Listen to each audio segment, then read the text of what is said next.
हाँ, तो नमस्कार फ्रेंड्स। तो मैं आशा करता हूँ कि आप लोग सभी अच्छे होंगे। और कैसे हो आप लोग? ये तो मैं पूछता हूँ हमेशा ऑफलाइन क्लास के अंदर, पर अभी आप लोग हो नहीं खैर सामने। चलो, तो हम लोग हमारी क्लास को जो है वो कंटिन्यू कर रहे हैं। तो लास्ट क्लास के अंदर हम लोग पढ़ रहे थे सल्तनत काल, और सल्तनत काल के अंदर भी हम लोगों ने जो है वो लोधी वंश को समाप्त किया था। तो अभी तक हम लोगों ने जो है वो एक तो गुलाम वंश पढ़ा है, गुलाम के बाद में खिलजी पढ़े हैं, खिलजी के बाद में हम लोगों ने तुगलक पढ़े हैं, ठीक है, और तुगलक के बाद में सैयद, और सैयद के बाद में हम लोगों ने जो लोधी वंश है, ये सारे वंश हम लोगों ने पढ़े हैं। चलो, तो एक बार हल्का सा ये जो सैयद वंश, ये दिल्ली के अंदर इमारत है। कभी आप दिल्ली घूमने जाओ तो दिल्ली के अंदर वैसे देखने के लिए खूब सारी बिल्डिंग्स है। दिल्ली की सबसे बड़ी समस्या क्या है पता है आपको? ट्रैफिक। कि भाई आप मतलब ट्रैफिक की वजह से कुछ देख ही नहीं पाते हो, ये एक्चुअली वहाँ की मुख्य समस्या है। वरना वहाँ पे खूब सारी इमारतें हैं, खूब सारे म्यूजियम है, नेशनल म्यूजियम है, सब कुछ देखने लायक है। चलो खैर, तो अपन देखते हैं यहाँ पे ये जो है ना सैयद वंश के बारे में।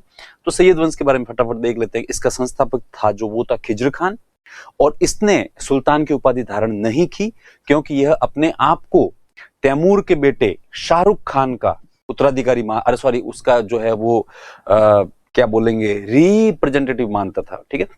इस कारण से इसने उपाधि धारण की थी रैयत आला की। तो बस इसके लिए एक ही फैक्ट है, रैयत आला। उसके बाद में मुबारक शाह इसका बेटा, ठीक है। तो इसने शाह की उपाधि धारण की थी, इसलिए इसके नाम के पीछे पड़ गया था मुबारक शाह। इसके दरबार के अंदर एक व्यक्ति था जिसका नाम था याहिया बिन अहमद सरहिंदी। इसने एक पुस्तक लिखी थी जिसका नाम था तारीख मुबारक शाही, अर्थात ये मुबारक शाह का इतिहास है। मुबारक शाह का क्या है? इतिहास है। उसके बाद में मोहम्मद शाह, इसने कुछ किया नहीं। अलाउद्दीन आलम शाह एक भला व्यक्ति था शायद तक, इसने अपने आप को बस केवल बचाया, इसलिए इसको है ना लग गया था कि बहलोल लोदी इसको मारकर नए वंश की स्थापना करने वाला है। इस कारण से इसने खुद ने ही अपनी खुद की इच्छा से जो है शासन बहलोल लोदी को सौंप दिया, और खुद कहां पे चला गया था? बदायूं चला गया, और ये जीवित रहा। उसके बाद में लोधी वंश। तो लोधी वंश के अंदर अपन सबसे पहले बात करते हैं कि इनका संबंध जो है वो शाहूखेल शाखा से था। शाहूखेल इनकी ब्रांच थी, शाहूखेल इनकी ब्रांच थी। ये एक्चुअली इनका समाज जो था वो समतामूलक समाज था पूर्णतया, ठीक है। मतलब सबको समान मानते थे, इसलिए सुल्तान को समानों में प्रथम कहते थे। इस कारण से बहलोल कभी अपने जो है वो सिंहासन का प्रयोग करता नहीं था, और सामान्यतः वैसे सिंपल गद्दी के ऊपर बैठता था बिल्कुल आराम से, अमीरों के साथ में, इवन अमीरों के बीच में। और ये तो कभी कभार जरूरत पड़ती थी तो ये तो अमीरों को पानी वानी भी खुद ही पिला देता, अमीरों की सेवा भी करता था, इसलिए अमीरों को ये मसनद आली कहकर पुकारता था, मसनद आली। तो इसके बाद में सिकंदर की बात करते हैं अपन। तो सिकंदर की बात करें तो आपको पता है कि इसको है ना, एक तो सब ये सल्तनत काल का सबसे जो हैंडसम जिसको बोलते हैं वो ये शासक था। इस कारण से इसकी वो एक एक्चुअली रुचि होती नहीं है, डेवलप हो जाती है। इसलिए है ना, जब भी लोग इसको सब आकर कहते हैं सर आपके बाल बहुत अच्छे हैं, आपकी स्किन अच्छी है, आप दिखते अच्छे हो, तो फिर इसके ऊपर एक प्रकार का दबाव आ गया था, और सब इसको लगा कि अपने को इसको मेंटेन रखना है। इस कारण से इसकी रुचि जो है वो आयुर्वेद के अंदर बढ़ गई थी, इसलिए इसने आयुर्वेद के ऊपर जो है वो आयुर्वेद के जितने भी नुस्खे थे उन सब का संकलन करवाया था, और उसका नाम रखा था फरंग सिकंदरी, ठीक है। इसके अलावा इसका जो एक इंटरेस्ट था वो था संगीत के अंदर, इसलिए इसने संगीत की सब है ना वो जो है सब है ना संगीत से संबंधित ग्रंथों का फारसी के अंदर अनुवाद करवाया। उसका नाम रखा था इसने लज्जत सिकंदर शाही। और आपको पता है शहनाई इसका प्रिय वाद्य यंत्र था। इसके अलावा इसकी धार्मिक नीति का रिवीजन की आवश्यकता है नहीं। और इसके बाद में अपन वो जो पढ़ा था इब्राहिम लोदी के बारे में, तो इब्राहिम लोदी के बारे में अपने को पता है कि इब्राहिम लोदी ने अपने खुद के बिहेवियर से अपने जितने भी अमीर थे उन सबको नाराज कर दिया था, ठीक है, क्योंकि इसका बिहेवियर बहुत ज्यादा खराब था। ये एक्चुअली अपने पापा को कॉपी कर रहा था कि मेरे पापा अमीरों को कैसे हैंडल करते थे। अब देखो सबके हैंडल करने का एक वो है ना अलग तरीका होता है। इसके पापा तो अमीरों को डांटते थे, फटकारते थे, लेकिन फिर भी वो ट्रिक थी पास्ट में कि इन सबको कंट्रोल में कैसे रखा जाए, जबकि इब्राहिम के पास ऐसी ट्रिक नहीं थी। इस कारण से इसके बिहेवियर के कारण से अधिकतर अमीर जो है वो इससे नाराज हो गए। उनको लगता था यार कि कल का छोरा है यार, इतनी पंचायतें करे यार को मतलब है कहीं, ठीक है। तो इस कारण से अमीर इसके सब अगेंस्ट हो गए। और ऐसे में दौलत खां लोदी जो है ना रिश्ते में इसका चाचा लगता था, उसने बाबर को इनवाइट किया, और बाबर ने अटैक किया, और उस युद्ध के अंदर जो है वो इब्राहिम लोदी मर गया, और इसी के साथ सल्तनत काल समाप्त हो गया।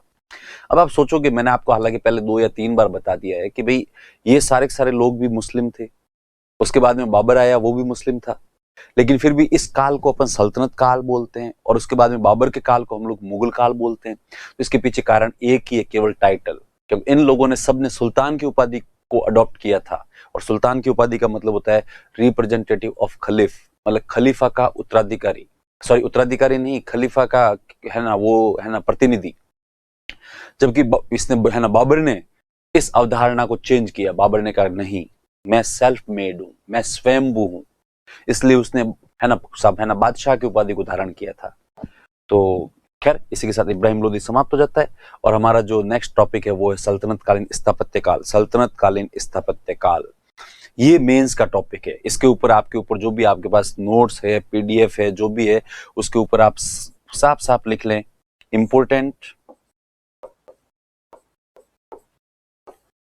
इंपोर्टेंट इसलिए है क्योंकि ये मेंस का टॉपिक है। इसमें से आपके सीधा सीधा सवाल आता है 5 नंबर का।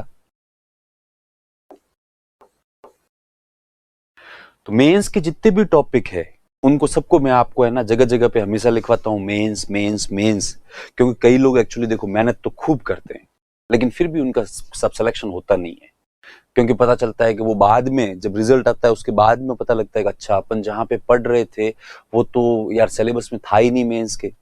प्री पास करना कोई बड़ा टास्क नहीं है, ये बात अपने पहले भी कई बार हो चुकी है, और जब भी अपन लाइव इंटरेक्शन करते हैं तब भी मैं हमेशा ही कहता हूँ प्री एक टास्क नहीं है, टास्क है मेंस, और तैयारी भी मेंस की करनी होती है। जो लोग केवल प्री की तैयारी करते हैं वो प्री की ही तैयारियां करते रहते हैं बार बार। इसलिए आपको अभी से मेंस के जितने भी अपने को लिखवाए जाते हैं, केवल हिस्ट्री में नहीं और भी सब्जेक्ट्स के अंदर, कि जहां पे भी मेंस आता है उसको लिख लिख के रिटर्न प्रैक्टिस करनी है। और इसके लिए जरूरी एक सिलेबस याद करो प्लीज देवताओं, सिलेबस याद कर लो, कहना मान लो, मानते तो हो नहीं कहना। इस बार ऑनलाइन जो जो आओगे ना आप लोग मेरे साथ लाइव, उनसे मैं पूछूंगा कि किस किस को सिलेबस याद है। चलो, तो सल्तनत कालीन स्थापत्य कला, सल्तनत कालीन स्थापत्य कला तो इसके अंदर अपन जो वो देख लेते हैं साफ साफ कि एक्चुअली पहले से भारत के अंदर एक शैली विकसित थी, उसका नाम है हिंदू शैली। बाद में जब सब यहाँ पे इस्लाम आ गया तो उनकी भी एक अलग शैली थी, उसका नाम था मुस्लिम या इस्लामी शैली। बाद में इन दोनों के बीच में एक कंबाइन हो गया, सब दोनों कॉम्बो बन गए, ठीक है, दोनों संयुक्त रूप से जुड़ गए, एक दूसरे की विशेषताओं को अडॉप्ट कर लिया। इसलिए उस जो शैली है, नई शैली है, उसका नाम है इंडो इस्लामिक शैली। तो ध्यान रखना, इंडो इस्लामिक शैली कि एक इंडियन जो हिंदुओं की शैली है, ठीक है, और एक मुस्लिम जो मुस्लिमों की शैली है, दोनों जब मिक्स होगी तो उसको बोलते हैं अपन इंडो इस्लामिक शैली, या फिर इसको हिंदू मुस्लिम शैली भी बोलते हैं।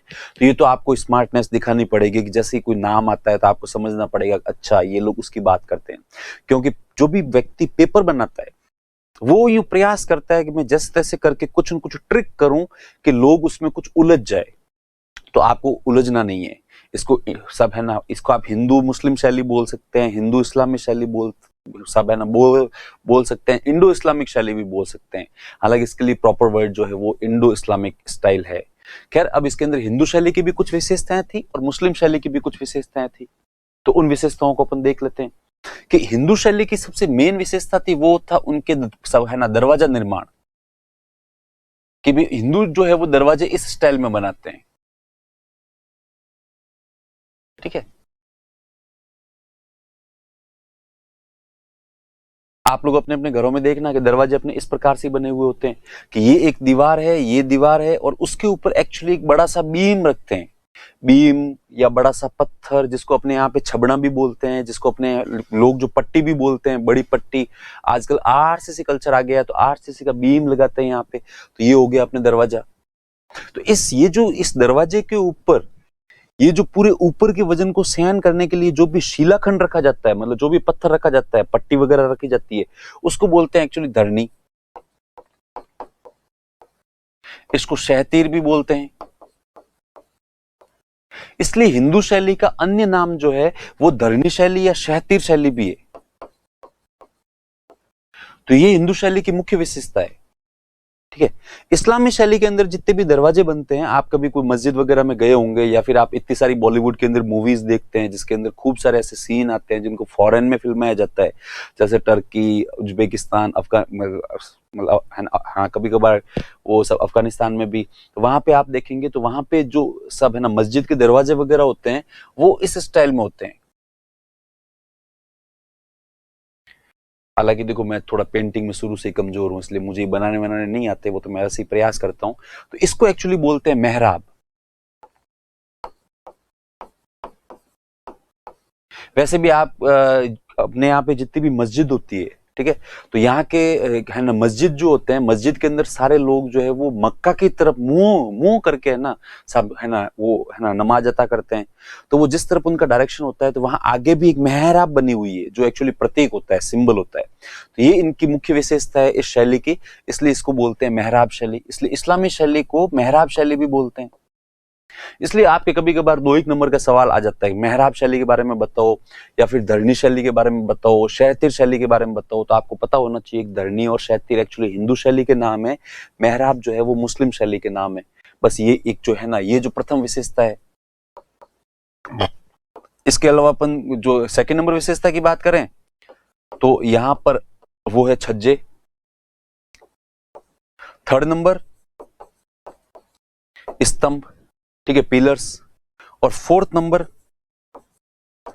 कोष्टक, ब्रैकेट्स, ठीक है। स्तंभ क्या होते हैं आपको बताने की जरूरत नहीं है, छज्जे भी आप लोगों को बताने की जरूरत नहीं है।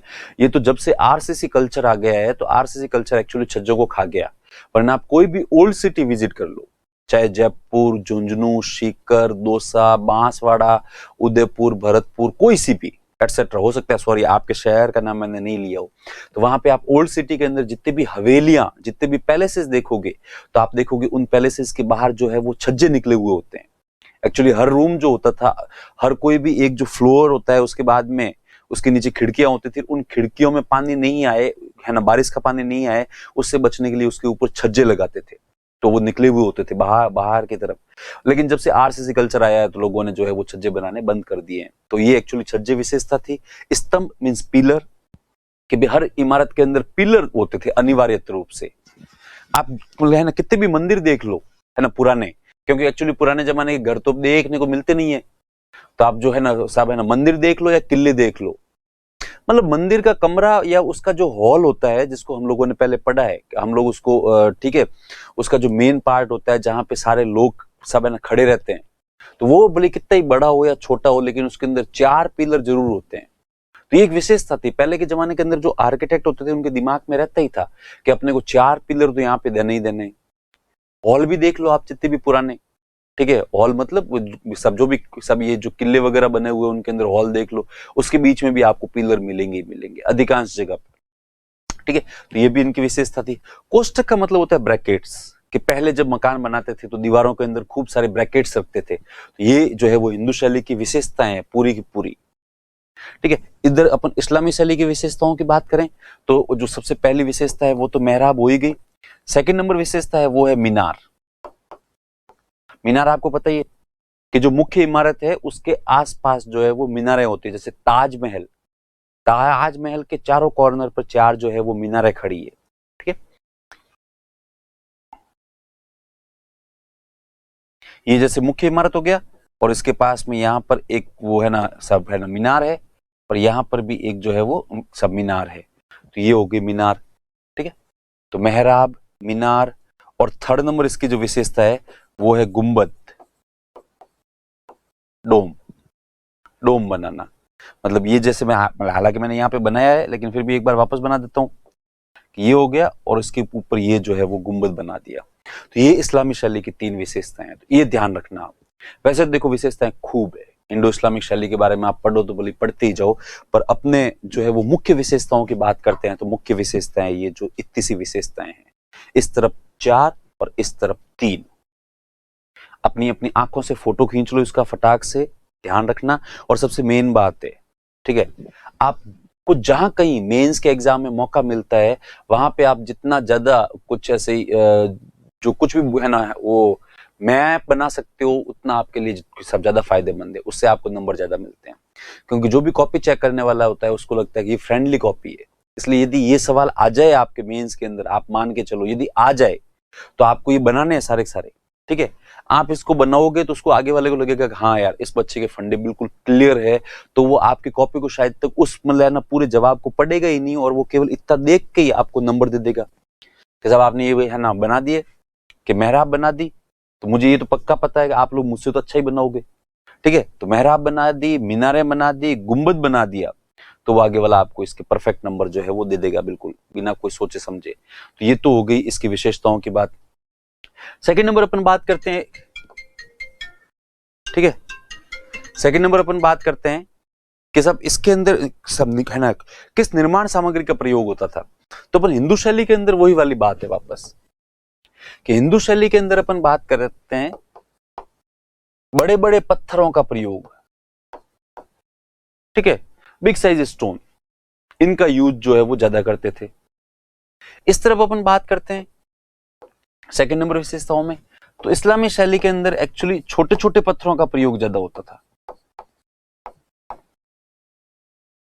हिंदू शैली के अंदर केवल बड़े बड़े पत्थरों का प्रयोग। आरंभ के अंदर अपन लोग तो सल्तनत, वो जो प्राचीन भारत का इतिहास पढ़ के आए हैं कि अपने यहाँ पे जब मंदिर बनते थे तो मंदिर के अंदर भी अपन लोग देखते थे सबसे पहले तो वो लोग जो है वो पहाड़ों को काट कर गुफाओं का निर्माण करते थे, और बाद में जो है वो बड़े बड़े पत्थर जैसे कि महाबलीपुरम के सप्त पैगोडा, ठीक है, तो सब है ना वो जो है सब इन सब का प्रयोग करते थे।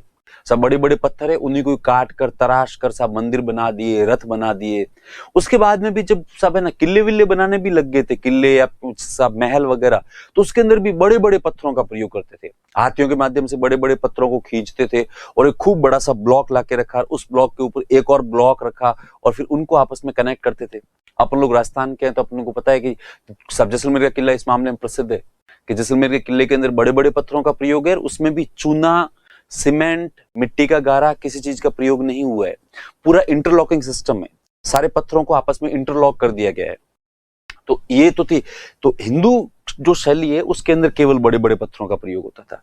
इस्लामी शैली के अंदर छोटे छोटे पत्थरों का प्रयोग, इसके अलावा मिट्टी का गारा, इसके अलावा चूना और टाइल्स, इन सब का भी प्रयोग होता था।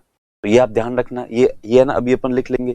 थर्ड नंबर बात आती है अलंकरण की, ऑर्नामेंटेशन, ठीक है, कि भाई आपने कोई भी इमारत तो बना दी लेकिन आप उसको सुंदर कैसे बना रहे हो, उसकी आप उसकी सुंदरता को दिखाने के लिए क्या क्या सब है ना वो जो दिखा रहे हो।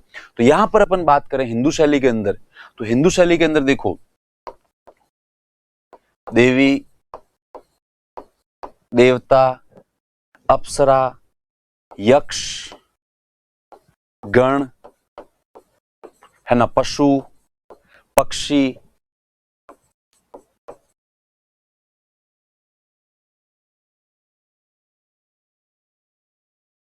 फूल पत्ती या फूल पत्ता, ठीक है, इन सब का प्रयोग होता था। आप कोई भी पुराना मंदिर देख लो तो आपको उस मंदिर की बाहर की जो दीवारें होगी या अंदर की दीवारें होगी या इवन जो छत भी होती है, तो वहां पे अपन देखते हैं कि आपको देवी देवताओं की मूर्तियां मिलती है, अप्सराओं की मूर्तियां मिलती है, यक्ष यक्षिणी उनकी मूर्तियां मिलती है, गण। आप कोई भी मंदिर के अंदर जाना, भले वो पुराना हो या नया, उसका जो एंट्रेंस होता है उस एंट्रेंस के दोनों तरफ एक व्यक्ति जो है वो एक पत्थर की मूर्ति लगी हुई होती है दीवार के अंदर ही, जिसके अंदर कोई न कोई आदमी जो है वो अपने हाथ के अंदर ऐसे दंड लेकर खड़ा रहता है, ठीक है। तो इसका मतलब है कि वो वहां का द्वारपाल है, उस द्वारपाल जो होते हैं उनको ही बोलते हैं गण। तो आप देखना ऐसे इस प्रकार के डंडी लेके, मेरे हाथ में ये मार कर बहुत छोटा है, इस प्रकार से लेके सब है ना वो जो खड़ा रहता है बिल्कुल ऐसे कि ये द्वारपाल है, यहाँ पे उनको बोलते हैं गण। इसके अलावा पशु पक्षी, तो आप मंदिरों की दीवारों के बाहर आप देखना हाथी, घोड़े, ऊंट, ये सारे जानवर जो है वो आपको दिखाई देते हैं। इसके अलावा फूल पत्तियों का प्रयोग बहुत ज्यादा होता है। इसके अलावा घंटियां, ठीक है, मंदिरों के पिलर्स पे आप ध्यान रखना कि मंदिर के पिलर्स के ऊपर इस प्रकार से सब घंटियां बनी हुई होती है। अपने नहीं होता गांवों के अंदर गाय घोड़े भैंस बांधने के लिए चैन, अरे जो है ना उसका प्रयोग करते हैं सांकड़ का, ठीक है, चैन जिसको बोलते हैं। चैन तो स्टैंडर्ड शब्द है, अपने यहाँ पे मारवाड़ी भाषा में बोले हौकड़, ठीक है, हौकड़ या सांकड़। तो ये सांकड़ बनी हुई होती है पूरी पूरी, इसको बोला गया घंटियां। तो इन सब का प्रयोग होता है हिंदू शैली के अंदर। हिंदू शैली के अंदर सभी चीजों की संभावनाएं, आपको ये तो सोचने की आवश्यकता ही नहीं है कि ये है कि नहीं है। जितना आपके दिमाग में आता है, मतलब जितना उस जमाने में आर्टिस्ट के दिमाग में आता था, उतना सब कुछ ही वो वहां पे एक्सपेरिमेंट करते थे। मतलब कुछ भी कर सकते थे आप। तो आप तो देखो, वो तो आप कभी खजुराहो के मंदिर वगैरह वहां पे देखो, तो बहुत सुंदर सुंदर मूर्तियां, मतलब आप देख के अभिभूत हो जाओ। आपको यूं लगे कि साहब कोई एक जो महिला है, वो एक जो पत्थर की मूर्ति है उसके अंदर वो महिला आपको दिखाई गई है कि वो आंखों के अंदर काजल डाल रही है। ठीक है, एक उसके पास में कोई न कोई महिला खड़ी है, उसके पास में जो है वो उसके जेब के अंदर, अरे सॉरी उसके जेब मतलब उसके हाथ के अंदर सब है ना बैग लटका हुआ है।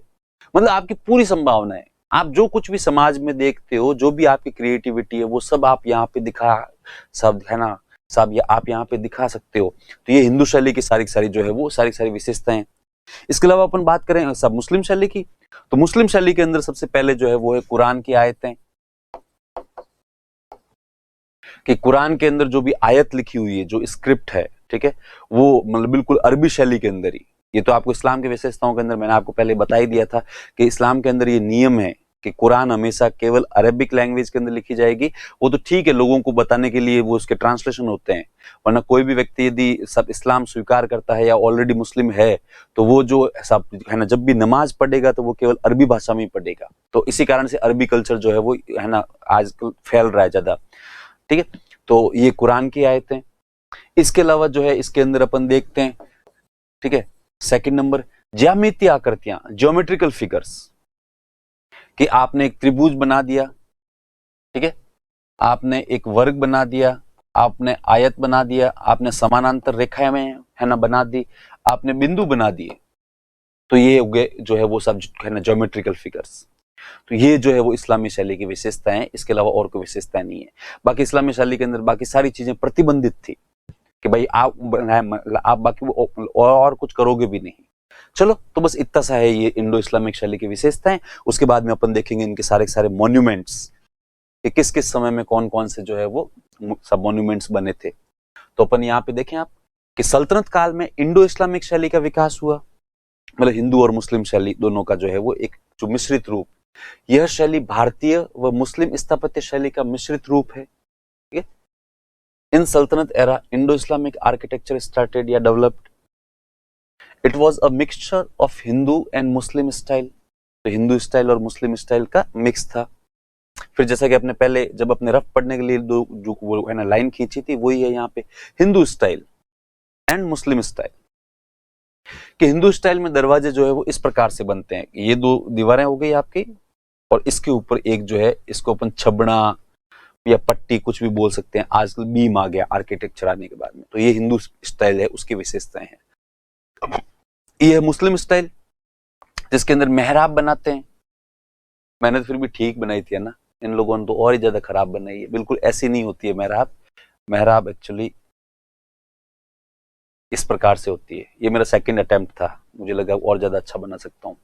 ठीक, सब ठीक है। तो ये जो यूनिक स्टाइल इसकी अपन बात करते हैं, तो ये सब हिंदी के अंदर इसको बोलते हैं जो, ठीक है, धरनी, शहतीर या लैंटर्न्स, छज्जे, पिलर्स एंड ब्रैकेट, सब ब्रैकेट्स।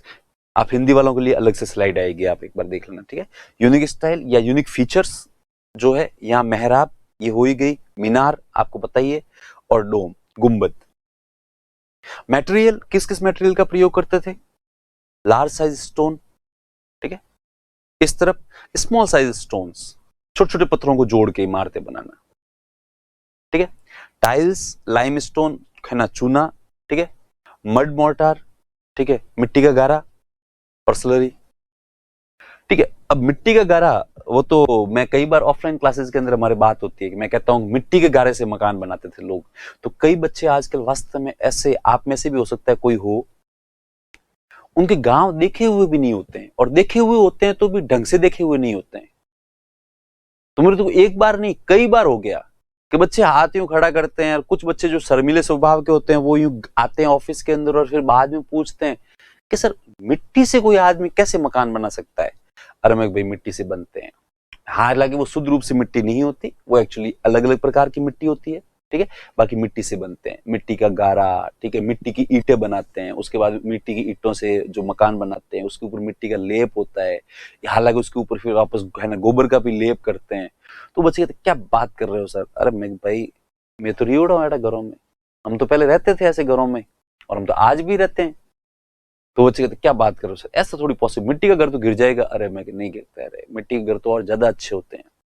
पश्चिमी राजस्थान के अंदर तो अभी लोगों के पास पैसे भी हो गए हैं, लेकिन फिर भी लोग जो है वो है ना मिट्टी का बना हुआ जो है वो कुछ न कुछ रखते हैं। क्यों? क्योंकि गर्मियों के दिनों में जब टेम्परेचर वहां पे 46, 47, 48 पहुंचता है, तब साहब ये पत्थरों के मकान है ना वो बढ़ते हैं मतलब आग लगाते हैं, मतलब ठीक है। गर्मी इतनी ज्यादा रहती है जिसकी वो हद नहीं है। अंदर एसी कूलर पंखा चल रहा है तो फिर भी आदमी रह सकता है, वरना नहीं। वरना मिट्टी के मकान में रहने का आनंद ही अलग है। और मिट्टी के मकान में तो आप यदि कोई कूलर पंखा लगा लो तो भाई साहब कश्मीर की याद दिला दे आपको, स्विट्जरलैंड वगैरह जाने की जरूरत ही नहीं पड़े। वो तो हम जब छोटे थे तो हमारे एक झोंपड़ा था घर पे, झोंपड़ा था आज भी है। तो उस झोंपड़े के अंदर हम लोग दिन भर बैठे बैठे गप्पे मारते थे, दिन भर बैठे बैठे यूं कुछ न कुछ खेलते वेलते रहते थे। और यूं सबकी बारी होती थी हर आधे घंटे बाद में। एक साइड में एक्चुअली क्या था, पूरा पूरा वैसे वो आप में से कुछ लोग समझेंगे नहीं, झाड़ फूस का मैं ना वो है ना सबका प्रयोग करूंगा कि है ना पत्तियां वत्तियां लगा के रखते थे। मतलब एक साइड की दीवार है ना जिसको अपन बोलते हैं उसके वो बस केवल वही होता था, हणिया वणिया बोलते हैं हमारे वहां पे लोकल लैंग्वेज में उसको। तो उसके ऊपर जाके यदि एक बाल्टी पानी गिरा के आ जाओ ना तो भाई साहब एसी कूलर सब फेल है उसके आगे। इतनी ठंडी ठंडी हवा आती थी कि आदमी को लगता था कि सो ही जाऊं मैं तो अब यहाँ पे। तो खैर तो कुल मिला के बात यह है शॉर्ट के अंदर कि मिट्टी का प्रयोग पहले लोग करते थे और लोग अभी भी करते हैं, पर अब एक्चुअली तुलनात्मक रूप से कम हो गया है। क्योंकि जब से लिबरलाइजेशन हुआ है उसके बाद में लोगों के पास पैसे मतलब आ गए हैं।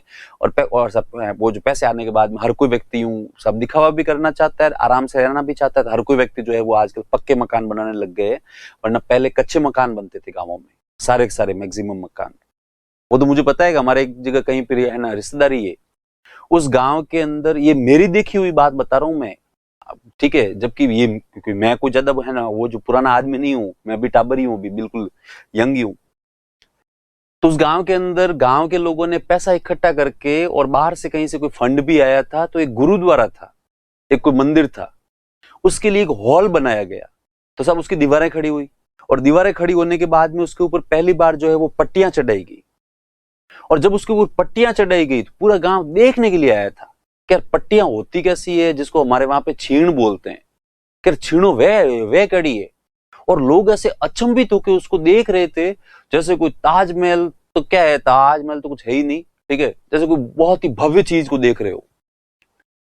और लोगों ने इतना आश्चर्य किया, और मैं तो उसमें बहुत छोटा था पर फिर भी मुझे थोड़ा बहुत याद है। तो खैर ऐसा भी होता था पहले। तो ये जो है तो ये जो है ना ये सब विशेषताएं याद कर लेना। मटेरियल मैंने आपको बता ही दिया। ऑर्नामेंटेशन अलंकरण जो है इसका, तो सब अलंकरण के अंदर स्कल्पचर ऑफ डेटीज, एंजल्स, ठीक है, गण यक्ष, आप और भी लिख सकते हो, फ्लावर्स एंड लीव्स, ठीक है, बेल्स मतलब घंटियां, ये है ना सारी सारी हो गई। इस तरफ ऑर्नामेंटेशन है आयत फ्रॉम कुरान, मतलब कुरान की जो स्क्रिप्ट है उसकी आयतें, और जियोमेट्रिकल फिगर्स मैंने आपको जो है वो बताए भी थे कि आपने सारे सारे बता दिए।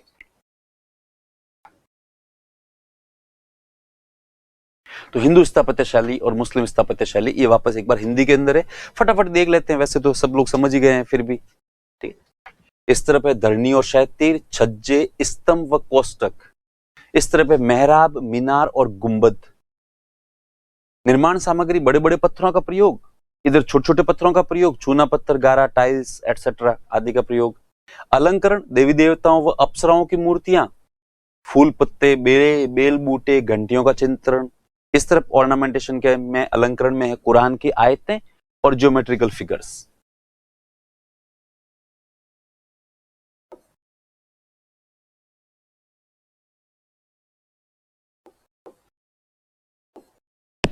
ये सारे सारे चले। तो उसके बाद में अपन इसी के साथ ये चार्ट आप खत्म हो जाता है। इसी के साथ ही अपन ये जो चार्ट के बाद में अपन एक और नई टर्म का प्रयोग करेंगे, उसका नाम है अरबस्क शैली। अरबस्क शैली, अरबस्क स्टाइल, ठीक है। एक्चुअली जब इनकी जो मुख्य विशेषताएं हैं वो जब मिश्रित हो गई, उसको तो हम लोग बोलते हैं हिंदू स्थापत्य, अरे सॉरी, है ना, वो है ना हिंदू मुस्लिम शैली या इंडो इस्लामिक शैली। लेकिन जब इनका अलंकरण मिक्स हो जाता है तो फिर उसको अपन बोलते हैं अरबश्क।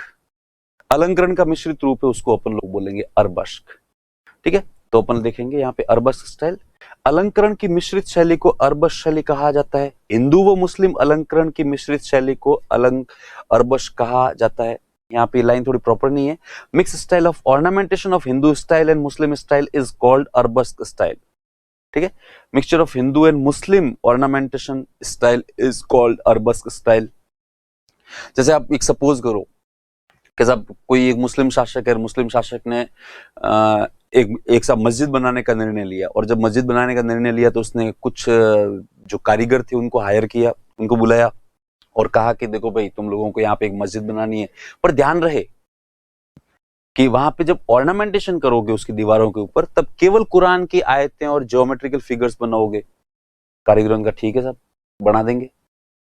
अब देखो, कारीगर कारीगर होते हैं। आजकल तो फिर भी क्या है कि बहुत ज्यादा प्रोफेशनल हो गए हैं, आजकल इंजीनियरिंग किए हुए लोग होते हैं, तो इंजीनियरिंग पूरा पूरा टाइम टू टाइम वहां पे दौरा करते हैं। हालांकि इंजीनियर खुद मकान का निर्माण नहीं करते, वो तो कारीगर ही करते हैं, पर फिर भी वो टाइम टू टाइम विजिट करते हैं। विजिट करने के दौरान चीजों को चेक करते हैं, देखते हैं, फिर उनके ऊपर एक प्रेशर होता है।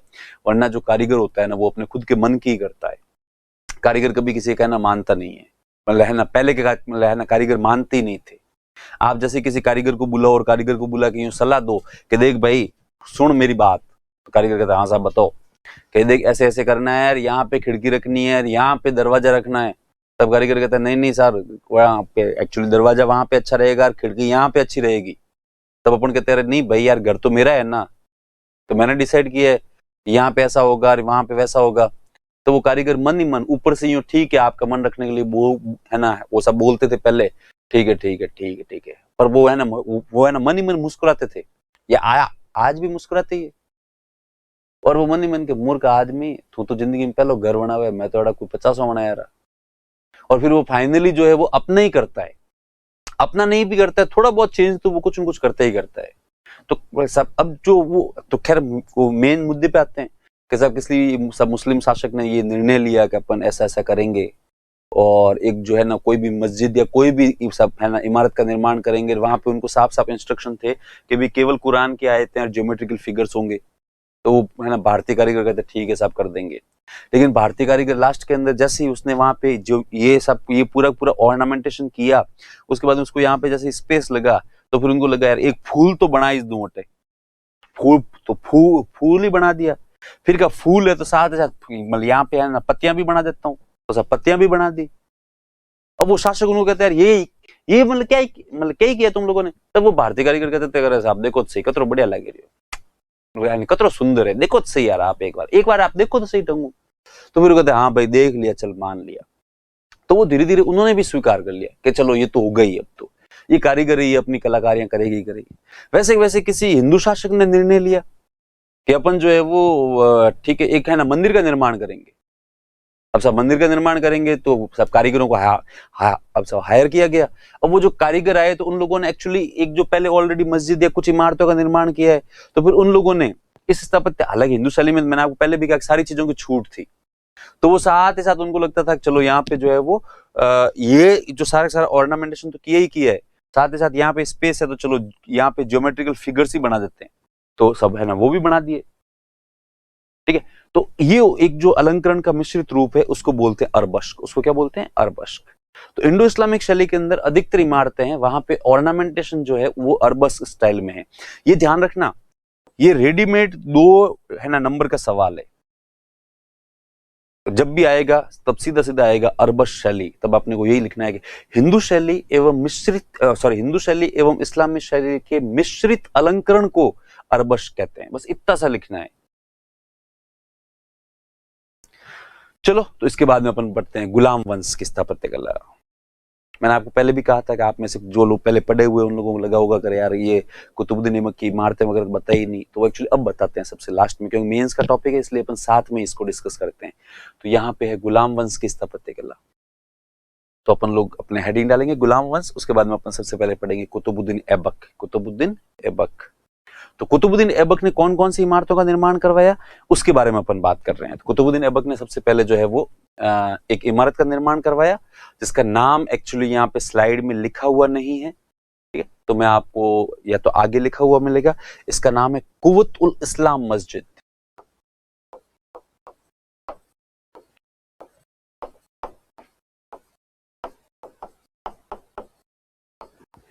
कुव्वत उल इस्लाम मस्जिद, कुव्वत उल इस्लाम मॉस्क, ठीक है। तो कुव्वत उल इस्लाम मस्जिद के बारे में अपन कुछ चीजें देखते हैं कि यह सल्तनत काल की प्रथम इमारत है, फर्स्ट बिल्डिंग ऑफ सल्तनत एरा, फर्स्ट बिल्डिंग ऑफ सल्तनत एरा, ठीक है। गुप्त काल का लौह स्तंभ इस मस्जिद में स्थित है, इस मस्जिद में स्थित है। Iron pillar of Gupta period is situated in this mask.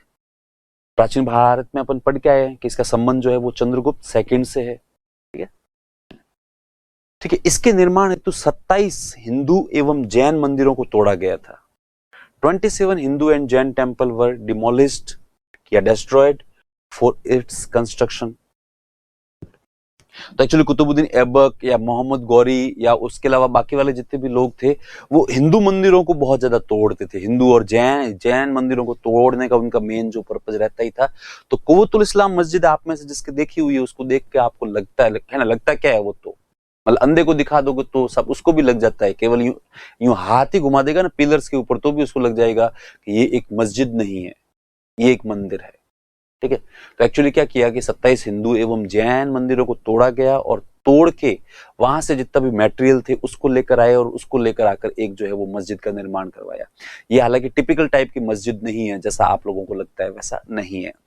तो एक सिंपल सी मस्जिद है, ठीक है, केवल नाम मस्जिद है।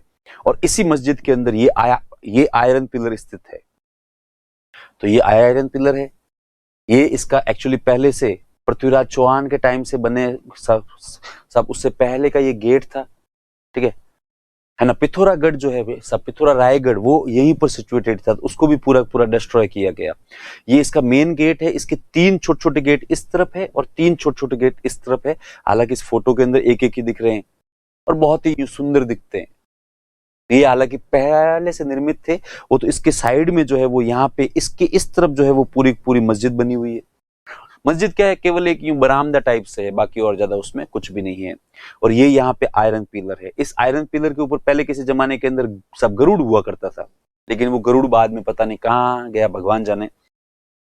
तो ये आयरन पिलर भी बहुत ज्यादा मैजिकल है, वो तो मैंने आपको बताया ही पहले कि सब ये अपने आप में एक विशेषता है कि सब है ना, इसको कभी जंग लगती ही नहीं है।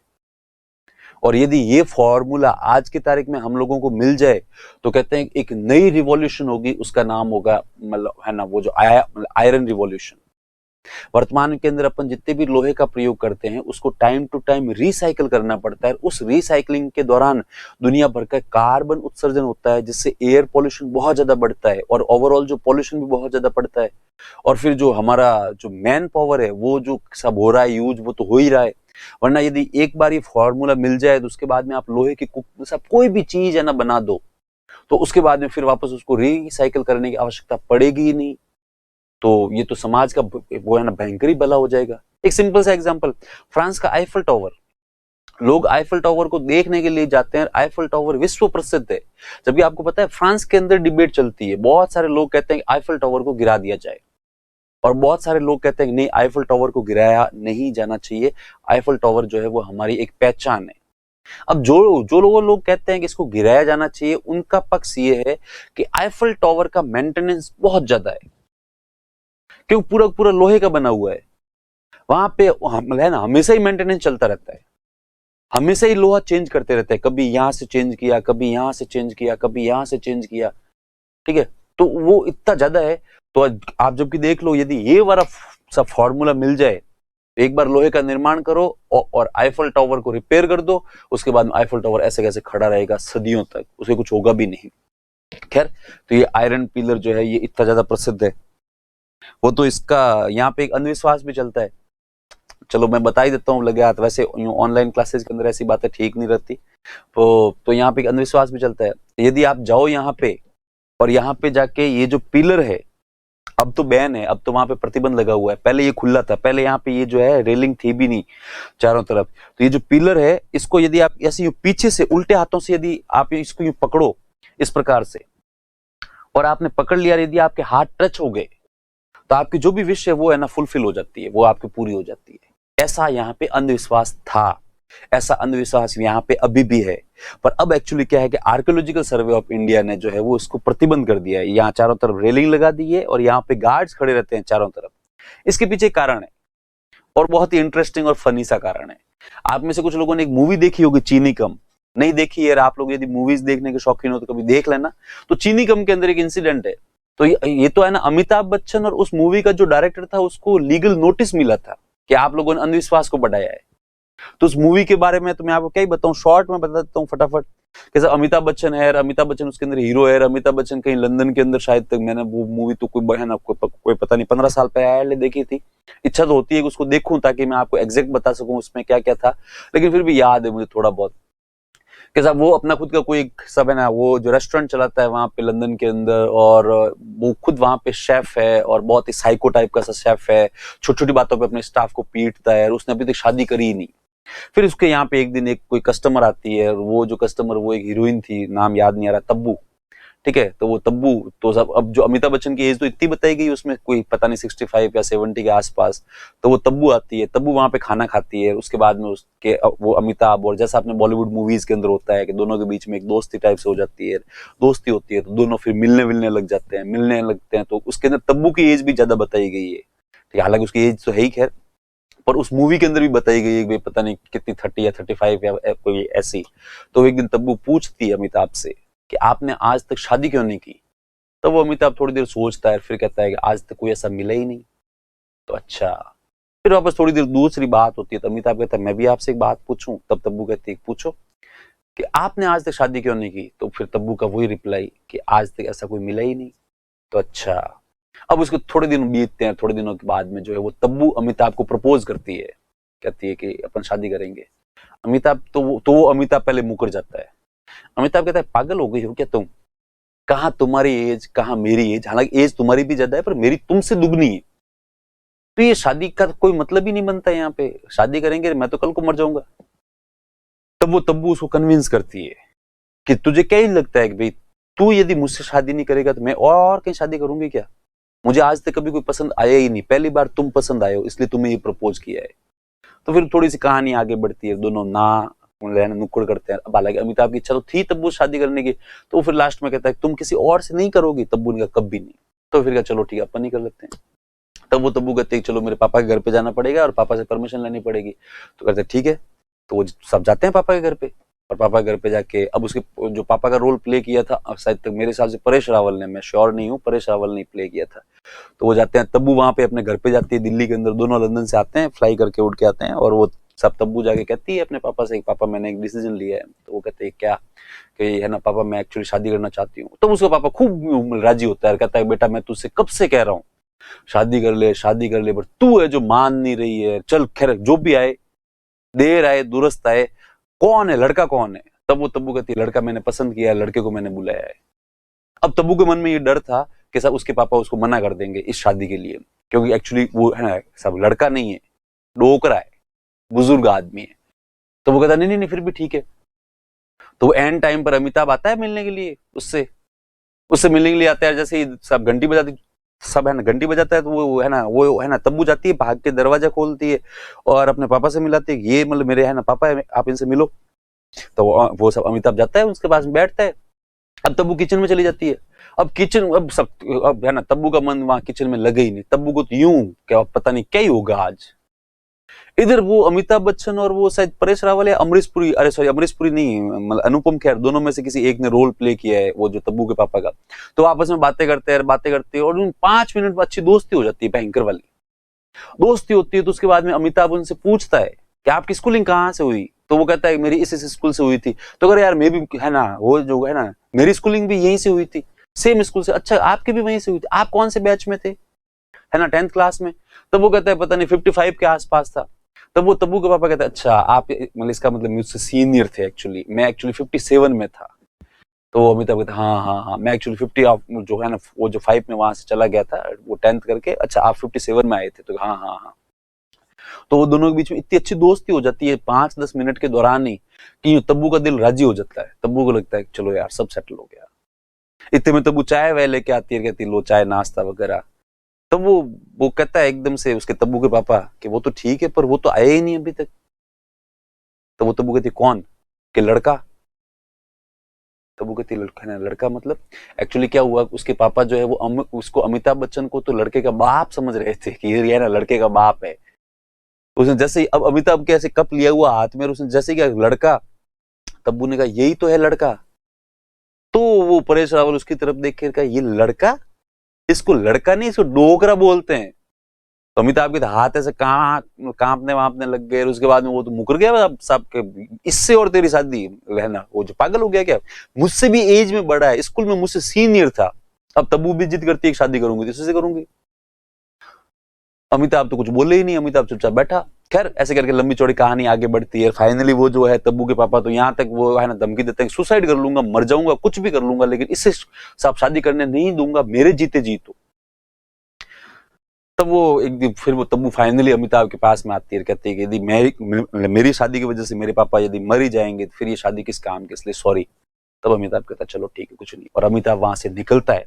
और अमिताभ वहां से निकलता है पैदल पैदल टहलते टहलते इस लोकेशन पे पहुंचता है, और यहाँ पे आके एक साइड के अंदर वो जो मैंने आपको बताया ना मस्जिद, वहां पे आके बैठता है फिर, है ना। फिर उसको ये जो देखता है अमिताभ इस पिलर को, तब वो उस है ना, ऐसा उस मूवी के अंदर दिखाया गया है कि अमिताभ को याद आती है कि हाँ यार इसको ऐसे यूं हाथ टच करवाते हैं ना उल्टे, तो आपकी इच्छा फुलफिल हो जाती है। तो अमिताभ कहता है चलो ठीक है ट्राई करते हैं आज, और अमिताभ जाता है इस पिलर के पास में खड़ा होकर अपने हाथों को ऐसे उल्टा करता है, हाथ टच हो जाते हैं।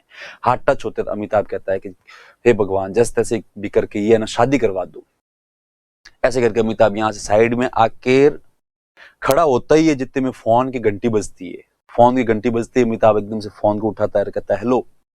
तब वो तब्बू सामने से बोलती कहाँ पे हो तुम। तब ये कहता है बस यहीं आसपास ही हूँ। क्यों, कि नहीं वो एक्चुअली पता नहीं क्या हुआ एकदम से कि पापा शादी के लिए राजी हो गए। अमिताभ कहता है कब, कि जस्ट अभी 1 सेकंड पहले पापा ने मुझसे कहा कि वो कहाँ पे है, उसको बुला, मुझसे उससे एक बार बात करनी है, मैं इस शादी के लिए राजी हूँ। तो अमिताभ एकदम से हक्का बक्का हो जाता है, कहता है यार जो स्ट्रगल इतने दिनों से चल रहा था, डोकरा मानने के लिए तैयार नहीं था, डोकरा अनशन पे बैठ गया, वो एकदम से साहब है ना शादी के लिए राजी हो गया। तो वो डोगरा एकदम से उसकी तरफ देखता है, अरे सॉरी ये जो अमिताभ बच्चन इसकी तरफ देखता है, पिलर की तरफ, और देखता है, कहता है हाँ यार कुछ हो ना हो, पिलर का चमत्कार तो जरूर है। और वो ऐसे करके यूं 2-4 कदम चलता है, जितने में फोन की घंटी वापस से बजती है। अमिताभ वापस फोन को पिक करता है, कहता है हाँ हेलो। तब एक्चुअली उसके अंदर एक मूवी के अंदर एक बैकग्राउंड में एक्चुअली लंदन के अंदर उस अमिताभ की एक दोस्त थी, एक छोटी सी लड़की, 6-7 साल की लड़की। उसको एक्चुअली ट्यूमर था, उसको कैंसर था। तो वहां से आता है फोन कि बच्ची की तबीयत बहुत ज्यादा खराब हो गई है और बच्ची को हॉस्पिटल लेके जा रहे हैं, और बच्ची तुमसे एक बार बात करना चाहती है, लेकिन वो अभी तो बेहोश हो गई है, उसको जैसे ही होश आता है तो हम तुमसे बात करवा रहे हैं, लेकिन एक्चुअली डॉक्टर्स ने कहा है कि नो चांस। तब अमिताभ की आंखों में आंसू आ जाते हैं अमिताभ, क्योंकि वो उसकी इकलौती दोस्त थी वहां पे लंदन के अंदर, छोटी सी एक बच्ची, ठीक है। तो वो अमिताभ वापस भाग के जाता है। अमिताभ को लगता है क्या पता इस पिलर में अपन वापस ऐसे हाथ को टच करवाएंगे तो हो सकता है बच्ची जिंदा रह जाए। तो सेकंड टाइम अमिताभ यहाँ पे जाता है और वापस ट्राई करता है, लेकिन हाथ टच होते भी नहीं है। वो खूब प्रयास करता है, रोता है, बाद में फाइनली अपना जैकेट जो होता है, जैकेट या ब्लेजर, वो भी खोल के साइड में फेंकता है, फिर वापस प्रयास करता है कि हाथ टच हो जाए, हाथ टच हो जाए, लेकिन साहब हाथ टच होने का नाम ही नहीं ले। तो फाइनली दुखी होकर उसको ब्लेजर को फेंकता है और फिर वापस इधर उधर करता है। जितने में उसके पास में वापस फोन की घंटी बजती है, और वहां से फोन था लंदन से कि बच्ची नहीं रही, उस लड़की की मौत हो गई। तो जब ये मूवी आई और जब लोगों ने इस मूवी को देखा, उसके बाद में कहानी तो और भी है, कहानी खैर और तो कुछ नहीं है, बाद में उनकी शादी हो ही जाती है। खैर जब ये मूवी आई, लोगों ने जब इसको देखा, तब लोगों को लगा यार वास्तव में इस पिलर के अंदर चमत्कार तो है, क्योंकि ये भगवान विष्णु के मंदिर का ना वो सा पिलर है। लोगों ने कहा यार चमत्कार तो है। पहली बार हाथ टच हुए तो डोकरा शादी के लिए मान गया, बोले तब्बू के पापा। सेकंड बार जब उस लड़की का चूंकि अब जीना था भी नहीं, इसलिए हाथ टच भी नहीं हुए। तो आप मानो नहीं, इस मूवी से पहले यहाँ पे अंधविश्वास था, लिमिटेड लोग आते थे हाथ टच करवाने के लिए, लेकिन इस मूवी के बाद में यहाँ पे लाइनें लग गई, लाइनें। और फिर चूंकि ये शादी वाले मामले के अंदर हाथ टच हुए थे, इसलिए तो लोगों को जितने भी ये जो है ना लव बर्ड्स नहीं होते हैं, उनको जैसे ही लगता था कि मम्मी पापा राजी नहीं है शादी के लिए, तो फिर हर किसी को लगता था कि ले यार हाथ टच करवाते हैं, मम्मी पापा दोनों मान जाएंगे, दोनों ही पक्ष के। तो लव बर्ड्स तो यहाँ पे इतने लड़के लड़कियां लाइनों में लगते थे जिसकी हद ही नहीं है। ये नंबर आते थे लोगों के घंटे घंटे 2-2 घंटे से। और तो फिर तो यहाँ तो इतना धूम धड़ाका, लोग यूं कहते थे अरे भाई साहब थोड़ा जल्दी करो, भाई साहब जल्दी करो। तो वो आगे वाला व्यक्ति कहता है यूं हाथ टच करवाने के प्रयास में, यार 1 मिनट टाइम दे, नहीं यार जिंदगी का सवाल है, हाथ टच हो गए तो क्या पता मेरे होने वाले ससुर जी मान जाएंगे, मेरी जिंदगी बन जाएगी। तो लोग तो बेंगलुरु, चेन्नई, बॉम्बे और पता नहीं कहां कहां से फ्लाइट्स के माध्यम से यहाँ पे आते थे, केवल यूं हाथ टच करवाने के लिए कि क्या पता अपने यार लव अफेयर ही सक्सेस हो जाए। तो लोग यूं रिक्वेस्ट करते थे कि भाई साहब यार बेंगलुरु से फ्लाइट से आया हूं और वापस मेरी फ्लाइट है, प्लीज मुझे थोड़ा आगे जाने दो। उसके बाद इतनी भीड़ रहने लगी, पूरा मॉन्यूमेंट डिस्टर्ब हो गया था। तब आर्कियोलॉजिकल सर्वे ऑफ इंडिया ने जो है यहाँ पे प्रतिबंध लगा दिया, कहा आज के बाद में इसको टच नहीं करेगा, और उसके बाद में यहाँ पे रेलिंग लगा दी, और वर्तमान में यहाँ पे गार्ड खड़े रहते हैं 1-2। क्योंकि लोग अभी भी आते हैं और लोग यूं पास में यूं देखते सब जैसे ही देखते हैं गार्ड की नजर कहीं और है तो फटाक से अंदर जंप कर जाते हैं, क्योंकि रेलिंग की हाइट ज्यादा है नहीं। तो वो जंप कर जाते हैं, जंप करने के बाद में हाथ टच करने का प्रयास करते हैं, तो वो गार्ड आके, ये तो मैंने लिटरली देखा हुआ है, गार्ड आके उनको है ना डंडे मारते हैं। लेकिन देखो प्यार में एक अलग ही पता नहीं क्या होता है, अब मुझे नहीं पता, लेकिन वो यूं लोग डंडे खाते रहते हैं, फिर भी यूं गार्ड से रिक्वेस्ट करते हैं भाई साहब प्लीज प्लीज प्लीज प्लीज, जिंदगी का सवाल है, जिंदगी का सवाल है, भाई साहब जिंदगी के सवाल है। तो यूं टच करवाते रहते हैं। तो कहते हैं आयरन पिलर जो है वो मैजिकल है, इसको सब जंग तो लगती नहीं है। तो ध्यान रखने अपने गुलाम वंश की स्थापत्य कला के अंदर कुतुबुद्दीन ऐबक के अंदर जो पहली इमारत है वो है कुव्वतुल इस्लाम मस्जिद। ठीक है, सल्तनत काल की प्रथम इमारत, गुप्त काल का लो स्तंभ यहीं पर स्थित है। इसके निर्माण हेतु 27 हिंदू एवं जैन मंदिरों को तोड़ा गया था। सेकंड नंबर जो है वो कुतुब मीनार, ये इस कुव्वतुल इस्लाम मस्जिद के जस्ट पास में है। ठीक है, और इसका नाम है कुतुब मीनार। तो ये कुतुब मीनार जो है वो बनी हुई है, 5 मंजिला इमारत है। इसके लिए अपन देख लें, ये first floor, second, third, fourth, fifth. ठीक है, तो कुतुब मीनार के बारे में भी अपन थोड़ी देर बाद में पढ़ेंगे अभी। ठीक है, एक है अढ़ाई दिन का झोंपड़ा, ये जो अजमेर में स्थित है। ये एक्चुअली पहले आपके है ना वो जो राजस्थान हिस्ट्री के अंदर आपको बता दिया गया है कि है ना विग्रहराज चतुर्वेद ने इसका निर्माण करवाया था। ये एक संस्कृत स्कूल था, बहुत ही भव्य इमारत थी। तो इसको एक्चुअली कुतुबुद्दीन ऐबक ने तोड़ के जो है वो इसको चेंज कर दिया। तो इसको सब अढ़ाई दिन का झोंपड़ा इसलिए बोलते हैं कि इसके पीछे 2 कारण है। एक तो अढ़ाई दिन के अंदर ही इसका जो है वो है ना मतलब इसका थोड़ा बहुत इसके अंदर चेंजेस किए गए। चेंजेस तो क्या थे, कुछ भी नहीं था, कुछ चीजों को तोड़ के गिरा दिया गया, कोई भी सब है ना पिलर यहाँ था तो उसको घुमा के थोड़ा साइड में कर दिया गया। तो ये पूरा निर्माण अढ़ाई दिन में हुआ। सेकंड नंबर, यहाँ पे अढ़ाई दिन का उर्स पड़ता है अजमेर के अंदर, इसलिए भी इसको अढ़ाई दिन का झोंपड़ा बोलते हैं। तो ये कुतुबुद्दीन ऐबक द्वारा निर्मित जो है वो इमारतें हैं। इसमें कुछ चीजें आप प्लीज लिख लेना कि कुतुब मीनार का निर्माण जो है वो कुतुबुद्दीन ऐबक ने आरंभ करवाया था, और ये एक कुछ सूफी संत थे कुतुबुद्दीन बख्तियार काकी, उनके सम्मान में इसका निर्माण करवाया गया था। हालांकि इसका निर्माण जो बाद में है वो इल्तुतमिश ने कंप्लीट करवाया था। और 5th फ्लोर जो है वो तो इवन फिरोज तुगलक के समय में भी इसका जो है वो वापस एक बार पुनर्निर्माण हुआ था। तो ये है सारी। उसके बाद में अपन बात करते हैं इल्तुतमिश की। इल्तुतमिश ने कौन कौन से इमारतों का निर्माण करवाया? तो इल्तुतमिश की जो सबसे पहली इमारत है वो है सुल्तानगढ़ी का मकबरा। सुल्तानगढ़ी का मकबरा, ठीक है। He was founder of Tom making art in India. यह भारत में मकबरे बनाने की कला का संस्थापक था, या इसे मकबरों का जनक कहते हैं।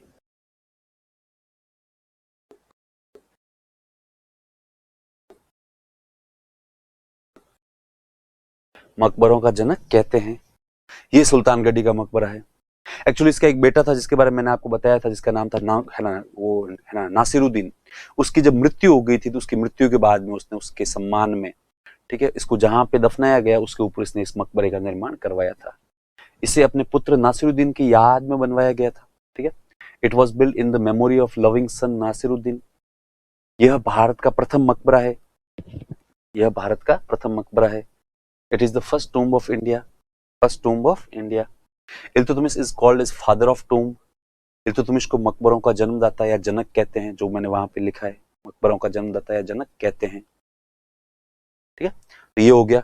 उसके बाद में इसने कुतुब मीनार का निर्माण कार्य पूरा करवाया। एक्चुअली कुतुब निर्माण है ना, वो उसने कुतुबुद्दीन ऐबक ने आरंभ तो करवाया, लेकिन वो एक्चुअली 2 ही जो है ऐसा मंजिल बना पाया था, इसलिए इसने उसको जो है वो कंप्लीट करवाया था। Tomb of Sultangarhi.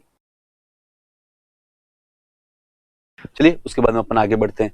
इल्तुतमिश का खुद का मकबरा। इल्तुतमिश का खुद का मकबरा, इसका निर्माण भी इसने खुद ने करवाया था। इल्तुतमिश का मकबरा सेकंड नंबर,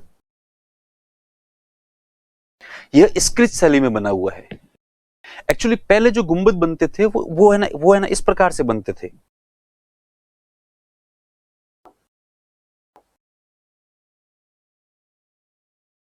अब एक्चुअली इसके ऊपर एक गुंबद बनाना है। इसके ऊपर जब गुंबद बनाना होता था तब वो, अब इसको सब है ना गुंबद इस प्रकार से होता है, तो इसको बनाने के लिए इन लोगों को खूब ज्यादा मेहनत करनी पड़ती थी। यहां से ईंटें इस प्रकार से ऐसे ऐसे कर कर बाहर बाहर निकालते थे सब थोड़ी थोड़ी, और सब ईंटों के पीछे सब है ना वजन रखते थे बहुत ज्यादा, ताकि ईंटें ये सब खिसक के निकले नहीं। तो इस प्रकार से ऊपर जाके फिर इसके अंदर सब इसको जो पूरा है ना फिनिशिंग का कार्य है, सब वो जो है ना पूरा पूरा कार्य करते थे अंदर से बाहर से। इसमें खूब ज्यादा टाइम लगता था।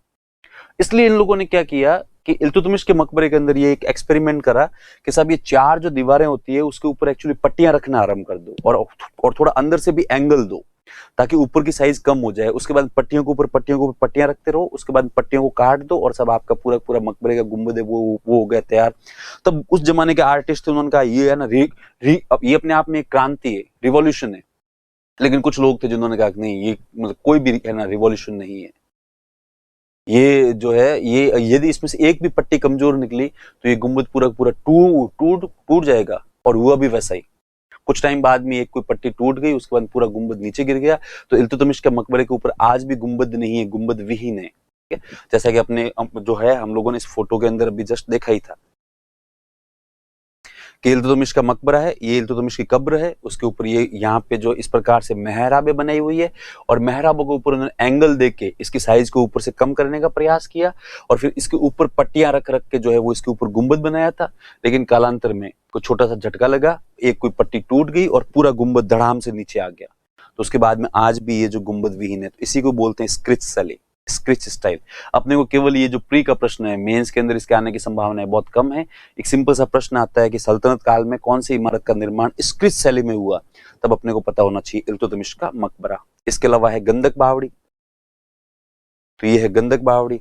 गंधक बावड़ी आप लोगों को सबकी देखी हुई है, ठीक है। सलमान खान की एक मूवी है जिसका नाम है सुल्तान। उसके अंदर वो जब वो वापस फाइटर बनने के लिए आता है, जब वो ना वो जब प्रैक्टिस करता है, सुबह सुबह एक्सरसाइज करता है, तब एक सीन के अंदर दिखाया गया है कि वो अपने कंधों के ऊपर खूब सारी ईंटें ऐसे लाद के ऊपर बढ़ता है। तो वो सीन यहीं का है। इसके अलावा आपने लोगों ने मूवी देखी एक आमिर खान की पीके, ठीक है, वो भी संभवतया जो है वो यहीं का है। हालांकि उसके अंदर वो जो पैम्पलेट बांटता है उसके ऊपर लिखा हुआ होता है एड्रेस अग्रसेन की बावड़ी, लेकिन अग्रसेन की बावड़ी की स्थापत्य कला इससे थोड़ी सी अलग है। इसलिए मुझे ऐसा लगता है कि ये सीन भी यहीं का है, ठीक है। तो सब जिसके अंदर वो जो यहाँ पे सीढ़ियों पे आमिर खान बैठा होता है, और वो हीरोइन जो है, क्या नाम है वो उसकी, है ना, क्या नाम है, विराट वो कोहली की पत्नी, हाँ, वो जो अनुष्का, तो वो उससे मिलने के लिए यहीं पे आती है। तो ये आप लोगों को सबके देखी हुई है गंधक बावड़ी। तो इसका निर्माण भी जो है वो इस काल में हुआ है। इसके अलावा बात करते हैं, ठीक है, अतारकीन का दरवाजा, नागौर। ये एक्चुअली नागौर के अंदर एक दरवाजा बना हुआ है, अतारकीन का दरवाजा इसका नाम है। एक सूफी संत थे जिनका नाम था हमीदुद्दीन नागौरी। वो तो अभी अपन जब सूफीवाद पढ़ेंगे तब इनके बारे में और पढ़ेंगे, अच्छे से अपन बातें करेंगे। ये इनका नाम हमीदुद्दीन था। ये एक्चुअली नागौर में सेटल हो गए थे, इसलिए इनका नाम हो गया था हमीदुद्दीन जो नागौरी। तो इनके सम्मान के अंदर इसने जो है वो इसका निर्माण करवाया था। वो मैं थोड़ा बहुत बता दूं कि हमीदुद्दीन जो है वो कभी किसी से कोई पैसा वैसा लेते नहीं थे, वो खुद ही खेती बाड़ी करते थे। इल्तुतमिश ने इनको ऑफर किया कि मैं आपके लिए एक कोई भी कमरे हॉल का निर्माण करवाता हूँ, तब इन्होंने साफ साफ इनकार कर दिया। इन्होंने कहा देख, ये मेरा आश्रम है, ये मेरी टेरिटरी है, तो इस टेरिटरी के अंदर तो मैं तेरे कुछ भी बनाने दूंगा नहीं। इसने कहा चलो ठीक है, अपन इस टेरिटरी के बाहर जाके गेट का निर्माण कर देते हैं। तो इसने इस टेरिटरी के बाहर जो इस गेट का निर्माण किया, तो अतारकीन का दरवाजा। हालांकि इसमें मुझे थोड़ा डाउट है, मुझे इस फोटो के ऊपर भी डाउट है, और भी वो डाउट्स है, क्योंकि जब मैं ऑफलाइन बैचेस के अंदर पढ़ाता हूँ तब मैं हर बैच के अंदर पूछता हूँ कि यार अतार्किन का दरवाजा नागौर में, ये तो फैक्ट है, ठीक है, पर ये कहाँ है या नहीं भी है? तो 70-80% स्टूडेंट्स जो नागौर के होते हैं वो सब हाथ खड़ा करके कहते हैं कि सर मेरा तो जन्म ही नागौर में हुआ और मेरी तो पढ़ाई पूरी नागौर में हुई, पर मैंने कभी इसके बारे में ना तो सुना और ना ही मैंने कभी देखा। तो मुझे लगता है पता नहीं क्या है। उसके बाद हाँ, पर कभी कभार कुछ स्टूडेंट्स हाथ खड़ा करते हैं, कहते हैं हाँ सर एक है एक्चुअली दरवाजा। वो एक्चुअली हिस्ट्री के अंदर तो वो है ना ज्यादा फेमस है अतार्किन का दरवाजा करके, इसका सवाल भी आया हुआ है कई बार कि अतार्किन का दरवाजा कहां पर है, इसका निर्माण किसने करवाया था और ये किसको समर्पित है। पर एक्चुअली सर नागौर के अंदर इतना कोई है ना वो इतना प्रसिद्ध नहीं है। एक्चुअली ओल्ड सिटी में कहीं एक कोई मस्जिद है, उस मस्जिद के पास में कुछ छोटा सा दरवाजा बना हुआ है, उसी को लोग अतार्किन का दरवाजा कहते हैं। तो मैं उनसे पूछता हूँ श्योर हो, तो वो उसमें भी कहते हैं कि सर श्योर तो नहीं है, पर हाँ शायद तक ऐसा कुछ है तो सही। तो खैर अपने को इन सब चक्कर में मत पड़ो, अपने तो ये ध्यान रखना है अतार्किन का दरवाजा नागौर में है, इसका निर्माण इल्तुतमिश ने करवाया था और ये सूफी संत हमीदुद्दीन नागौरी को समर्पित है। ठीक है, चलो। तो इसके अलावा जो जामा मस्जिद और ईदगाह मस्जिद का निर्माण इल्तुतमिश ने करवाया बदायूं के अंदर, ये इतना वैसे इंपोर्टेंट फैक्ट नहीं है। ये जैसे कि इंपोर्टेंट है अतार्किन का दरवाजा, जैसा कि मैंने आपको कहा कि इसके प्रश्न कई बार आए हैं। ये जामा मस्जिद और ईदगाह मस्जिद एक्चुअली हर शहर में होती है, इसलिए इतना ज्यादा इंपॉर्टेंट नहीं है, इसलिए इनका प्रश्न आज तक ना तो कभी आया है और ना कभी आने की संभावना है। पर फिर भी आप ध्यान रखने कि ये इल्तुतमिश जो है सुल्तान बनने से पहले बदायूं का गवर्नर था, इसलिए इसने वहां पर पहले ही बदायूं के अंदर जामा मस्जिद और ईदगाह मस्जिद का निर्माण करवाया था। यदि ऐसा प्रश्न आ जाए कि बदायूं की प्राचीन या फिर मध्यकालीन, ठीक है, जामा मस्जिद और ईदगाह मस्जिद का निर्माण किसने करवाया था, तो आप ध्यान रखें इल्तुतमिश, इसका निर्माण इसने करवाया था। चले आगे बढ़ते हैं। बलबन, बलबन ने कुछ ज्यादा निर्माण नहीं करवाए। बलबन के बारे में आपको केवल दो ही फैक्ट याद रखने हैं। एक तो इसने अपने खुद के रहने के लिए एक महल का निर्माण करवाया था, उसका नाम था लाल महल। वर्तमान में ये पूरे खंडर अवस्था के अंदर है, ऑलमोस्ट गिर ही चुका है, लेकिन फिर भी कुछ इस टाइप का सा दिखता है लाल महल। ठीक है, तो लाल महल एक्चुअली इसके अंदर रेड सैंडस्टोन का प्रयोग हुआ था, मतलब लाल पत्थर का प्रयोग हुआ था, इसलिए इसका नाम पड़ गया था लाल महल। एक इसने खुद के मकबरे का निर्माण करवाया, वो भी बहुत ही बुरी अवस्था के अंदर है, दिल्ली के अंदर ही स्थित है, तो बलबन का मकबरा। तो उस जमाने के अंदर सभी लोग अपने मकबरे का निर्माण खुद ही करवाते थे, किसी और के ऊपर निर्भर रहते नहीं थे। उनको पता था कि क्या पता मेरे मरने के बाद में कोई न कोई अमीर मेरे सारे बच्चों को मार दे, परिवार को समाप्त कर दे, तो फिर कौन मेरे मकबरे का निर्माण करवाएगा, मेरी मेमोरी रहेगी कैसे। इसलिए वो जीते जी अपने खुद के मकबरे का निर्माण करवा देते थे और निर्माण करवाने के बाद में कहते थे अपने लोगों से कि भाई मैं जब मरूं तब मेरे को यहीं पे तुम लोग दफना देना, ताकि उनको इतना तो भरोसा होता था कि मरने के बाद में कोई न कोई तो खींच तान के लेके चला ही जाएगा, वहां पे उनको दफना ही देगा। इसलिए अधिकतर मुगल मतलब अधिकतर सल्तनत काल के शासकों ने अपने अपने मकबरे का निर्माण खुद नहीं करवाया था। ठीक है, तो इल्तुतमिश का मकबरा हम लोगों ने देख लिया, उसने खुद ने अपना निर्माण करवाया था, और ये बलबन का मकबरा है, इसका निर्माण भी इसने खुद नहीं करवाया था। तो इसी के साथ जो है वो गुलाम वंश हो जाता है आपके समाप्त। उसके बाद में अपन पढ़ेंगे नेक्स्ट खिलजी वंश की स्थापत्य कला। लेकिन इस क्लास के अंदर, इस लेक्चर के अंदर आज के लिए इतना बहुत है। नेक्स्ट क्लास के अंदर अपन पढ़ेंगे खिलजी वंश, खिलजी के बाद में हम लोग पढ़ेंगे तुगलक, सैयद और लोदी, और फिर आगे कंटिन्यू करेंगे। चलिए आज के लिए इतना बहुत है। थैंक यू, नमस्कार एंड टेक केयर। ध्यान रखें अपना। वैसे आजकल तो टेक केयर बोलने की जरूरत है नहीं, क्योंकि अब कोरोना कुछ है नहीं, हॉस्पिटल खाली पड़े हैं, पर ओवरऑल टेक केयर, अपना ध्यान रखें। चलिए ठीक है, थैंक यू।